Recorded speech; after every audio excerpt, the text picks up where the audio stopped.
Good morning. My name is Jake Bapst, the volunteer archivist here in the Gene Lloyd Cooper Archives located on the third floor of the Greer Museum here on campus. We're here today to celebrate the founding of Rio Grande College, hence the word Founders Day. Rio Grande College opened for business officially with the first classes on September the 13th of 1876. In a place where there was no town and no real demand for a college, but that exists for three reasons. One, the generosity of Nehemiah Atwood. Two, the vision of Ira Z. Haney. And three, and mostly, the persistence of Parmelia Ridgway Atwood Wood. Nehemiah Atwood had been born in 1792 in Virginia. He first came through this area during the War of 1812 when his militia unit was marching from Virginia to Michigan. He liked the area so much he decided he would return and live here after the war, and indeed he did. After he mustered out of the Virginia militia, he moved to this area, and he went to the house of David Ridgway, who was county sheriff and a large landowner, to see about purchasing a piece of ground. He was met at the door by the daughter of David Ridgway, a young lady who had been born in 1802 by the name of Parmelia Ridgway. They instantly were enamored with each other, and Nehemiah and Parmelia married on May the 7th of 1818. They proceeded to build an inn, and they had a prosperous business and became very wealthy. They expanded their farm, but they were childless, a fact that somewhat haunted Parmelia through her life because Parmelia had a great love for children.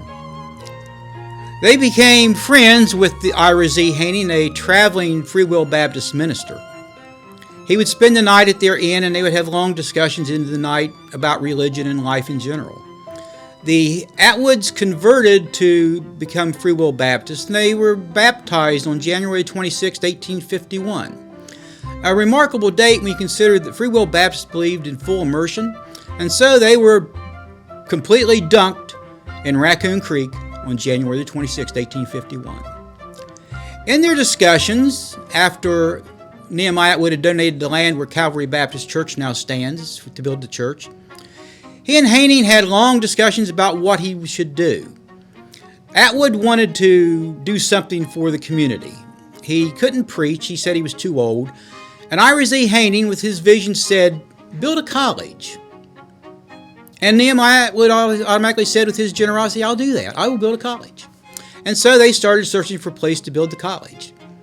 But unfortunately, Nehemiah died on December the 8th of 1869. But the college idea did not die with him. Parmelia Atwood carried on single-handedly. She remarried in 1870. She remarried to the cousin of Nehemiah Atwood, Harrison Wood, who lived at that time in what you now know as the Bob Evans homestead, so Parmelia moved to there.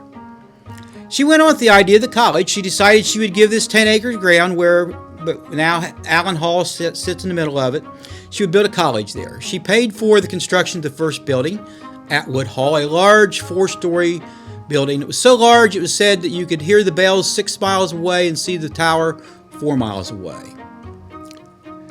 Ransom Dunn came after the Articles of Association. Board of Trustees was formed. The Articles of Association were signed November the 1st, 1875. Ransom Dunn came from Hillsdale, Michigan, to be the first president.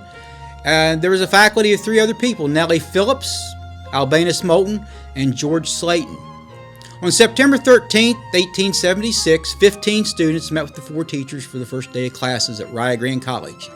But it wasn't completely a college. There was also a preparatory school to it, because at that time there were no local high schools, so students had to get through high school courses before they could start the college courses. Therefore, it was 1883 before the first college graduation. Now, most importantly, Parmelia had signed her will on August 15th, 1876, giving everything she owned to Rio Grande College. Rio Grande College is now a reality, and Ira Haney died in 1878. So Nehemiah is dead in 1869. Ira Haney dies in 1878.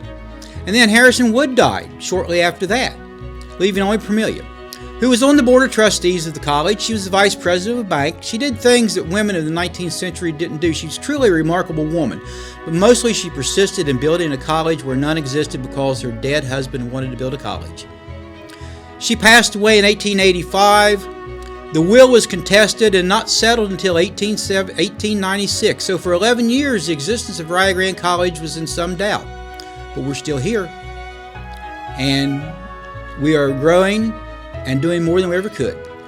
This little school has impacted the lives of over 15,000 graduates and far more students than that, because for many years, most local teachers were Rio Grande graduates. You go now to a doctor's office, you're treated by a Rio Grande trained nurse and Rio Grande trained technicians.